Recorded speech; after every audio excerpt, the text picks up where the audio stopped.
បាទសូមជំរាបសួរនិងសួស្តីដល់បងប្អូនដែលកំពុងតែតាមដានទស្សនានៅវីដេអូរបស់ខ្ញុំ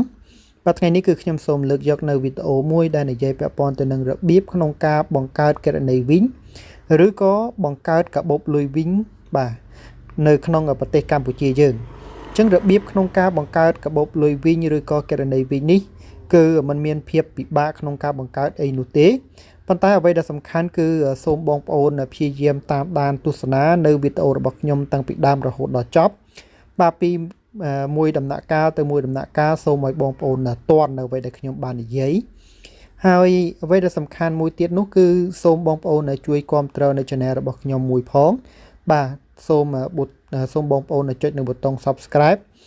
ហើយនឹងចុចនៅរូបកណ្ដឹងដើម្បីទទួលបាននៅវីដេអូថ្មីបន្តទៀតបាទឥឡូវកុំឲ្យខាតពេលយូរបាទខ្ញុំសូមនិយាយពាក់ព័ន្ធទៅនឹងវិញបាទវិញគឺជា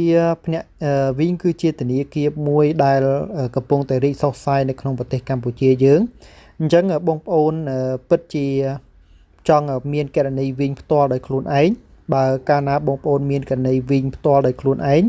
គឺបងប្អូនមានភាពងាយស្រួលបាទគឺយើងអាចទិញកាតទូរស័ព្ទយើងអាចវេលុយបានដោយខ្លួនឯងយើងអាចទូទាត់វិក័យប័ត្រតាមវិញយើងអាចទូទាត់ទឹកភ្លើងបាទនិយាយរួមទៅគឺកាលណាបងប្អូនមាន app វិញគឺបងប្អូនពិតជាមានភាពងាយស្រួលមែនទែនបាទអញ្ចឹងបងប្អូនគួរតែបង្កើតនៅគណនីវិញឬក៏កាបូបលុយវិញនេះម្នាក់មួយទៅបាទឥឡូវគឺឈានចូលទៅដល់របៀបក្នុងការបង្កើតគណនីវិញបាទអញ្ចឹងបងប្អូនត្រូវចូលទៅក្នុង Play Store បាទបងប្អូនចូលនៅក្នុង Play Store មកឥឡូវខ្ញុំបង្ហាញបាទនេះគឺជា Play Store បាទបងប្អូនចូលត្រង់កន្លែង Play Store នឹងមកហើយបន្តមកទៀតបងប្អូនគ្រាន់តែវាយពាក្យថា Win Money បាទ Win Money ហើយបន្ទាប់មកគឺបងប្អូនគ្រាន់តែចុច Install មកបាទគ្រាន់តែចុច Install មកគឺរួចរាល់ហើយពេលដែលបងប្អូន Install ចប់បងប្អូនអាចចុច Open ក៏បានឬក៏បើមិនចឹងទេបងប្អូនអាចទៅបើកនៅលើអេក្រង់ទូរស័ព្ទរបស់យើងក៏បានដែរឥឡូវខ្ញុំសូមចុច Open តែម្ដងនៅត្រង់កន្លែងនេះបាទឥឡូវវាកំពុងតែដើរយ៉ាងបងប្អូនរងចាំវាបន្តិចបាទអញ្ចឹងសូមបញ្ជាក់ម្ដងទៀតមកដល់ត្រង់កន្លែងនេះគឺបងប្អូនត្រូវជ្រើសរើសយកភាសាអញ្ចឹងមានភាសាខ្មែរមានភាសាអង់គ្លេសហើយនិងភាសាចិនអញ្ចឹងបងប្អូនគ្រាន់តែចុចយកភាសាខ្មែរមកបាទដើម្បីគ្រប់គ្រងនៅភាសារបស់ខ្មែរយើងបាទបន្ទាប់មកគឺបងប្អូនគ្រាន់តែក្រលៀសវាទៅខាងឆ្វេងឲ្យអស់មកបាទឬបើបងប្អូនចង់មើលក៏បានដែរនេះគឺជាព័ត៌មានសំខាន់ពាក់ព័ន្ធទៅនឹងវិញហើយបាទអញ្ចឹងបងប្អូនអាចមើលបាទហើយបន្ទាប់មកបងប្អូនគ្រាន់តែ scroll វាអស់មកបាទដើម្បីទៅដល់ទីបញ្ចប់នេះដើម្បីឲ្យវាដល់ទីបញ្ចប់ត្រង់នេះបាទបន្ទាប់មកទៀតគឺបងប្អូនចុចពាក្យថាយល់ហើយបាទនេះគឺសេចក្តីណែនាំផ្សេងពាក់ព័ន្ធទៅនឹងវិញណាបាទហើយបន្ទាប់មកបងប្អូនចុចពាក្យថាយល់ព្រមមកបាទយល់ព្រមហើយបន្ទាប់មកដល់ត្រង់កន្លែងនេះគឺតម្រូវឲ្យបងប្អូនបំពេញលេខទូរស័ព្ទរបស់យើងបាទអញ្ចឹងគឺខ្ញុំបំពេញលេខទូរស័ព្ទរបស់ខ្ញុំហើយបន្ទាប់មកទៀតបាទក្រោយពីយើងបំពេញរួចហើយបងប្អូនគ្រាន់តែចុចសញ្ញាព្រួយនេះមកបាទ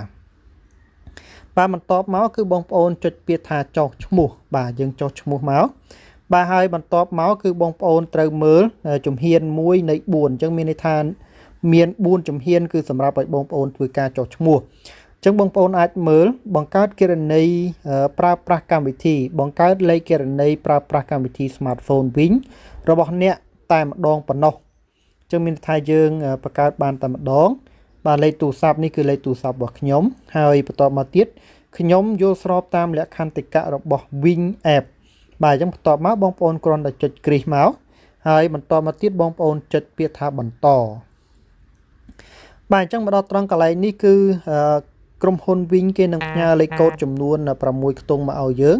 អញ្ចឹងខ្ញុំសូមបំពេញបន្តិចសិនគឺ495794បាទ49 57បាទ57 94សូមផ្ទៀងផ្ទាត់ម្ដងទៀតគេលោកខុសបាទត្រូវហើយបន្តមកទៀតគឺបងប្អូនចុចពាក្យថាបន្ទាប់មកបាទយើងចុចពាក្យបន្ទាប់មក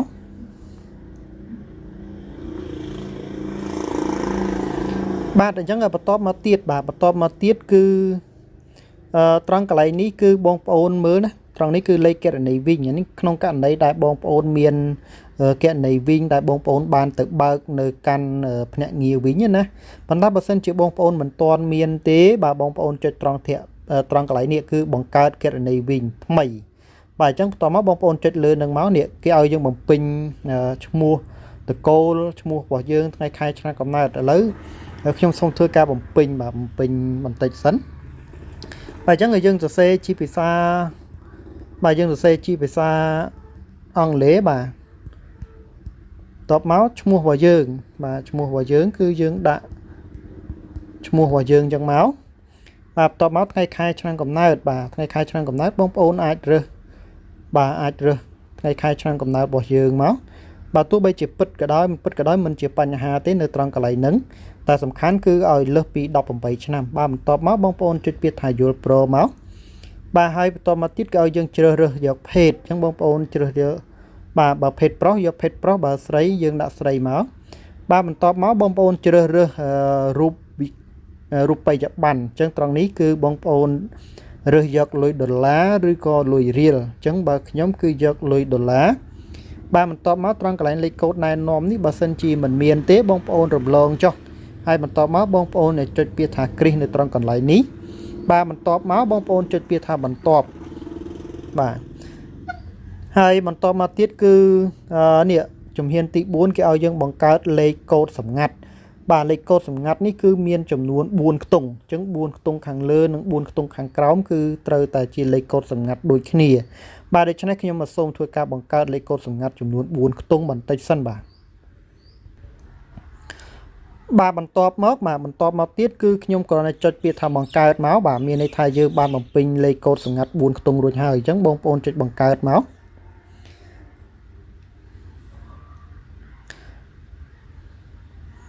បាទអូខេអញ្ចឹងមានន័យថាយើងបានបង្កើតគណនីវិញបានជោគជ័យ 100% ហើយអញ្ចឹងរបៀបក្នុងការបង្កើតនៅគណនីវិញនេះគឺមិនមានភាពលំបាកទេបាទគឺស្រួលអញ្ចឹងទេបាទអញ្ចឹងបងប្អូនអាចឆែកមើលលេខគណនីរបស់យើងបាទនេះលេខគណនីរបស់យើងអីចឹងណាបាទហើយបងប្អូនអាចមើលមានអីខ្លះនៅខាងក្នុងហ្នឹងបាទមានផ្ទេរប្រាក់មានបញ្ចូលលុយទូរស័ព្ទមានទូទាត់វិក័យប័ត្រមានទូទាត់តាម QR មានអាំងប៉ាវមានដកប្រាក់មានច្រើនមែនតើអញ្ចឹងបងប្អូនអាចសិក្សាបន្ថែមទៀតពីកាបូបលុយវិញឬក៏គណនីវិញរបស់បងប្អូនណាបាទឥឡូវខ្ញុំសូមបញ្ចប់ត្រឹមតែប៉ុណ្នេះសិនចុះហើយបើសិនជាបងប្អូនមានចម្ងល់អីអាច comment សួរនៅខាងក្រោមវីដេអូរបស់ខ្ញុំពាក់ព័ន្ធទៅនឹងរបៀបក្នុងការបង្កើតកាបូបលុយវិញនេះបាទហើយនៅវីដេអូបន្តទៀតបើសិនជាខ្ញុំមានពេលវេលាខ្ញុំអាចបង្ហាញពីរបៀបក្នុងការផ្ទេរប្រាក់របៀបក្នុងការបញ្ចូលលុយទូរស័ព្ទអីអញ្ចឹងជាដើមបាទអញ្ចឹងខ្ញុំសូមបញ្ចប់វីដេអូត្រឹមតែប៉ុណ្នេះចុះហើយបងប្អូនសូមជួយចុចនៅប៊ូតុង Subscribe បាទហើយនឹងចុចរូបកណ្ដឹងដើម្បីទទួលបាននៅវីដេអូថ្មីបន្ថែមទៀតពី Channel របស់ខ្ញុំបាទអញ្ចឹងខ្ញុំសូមអរគុណសូម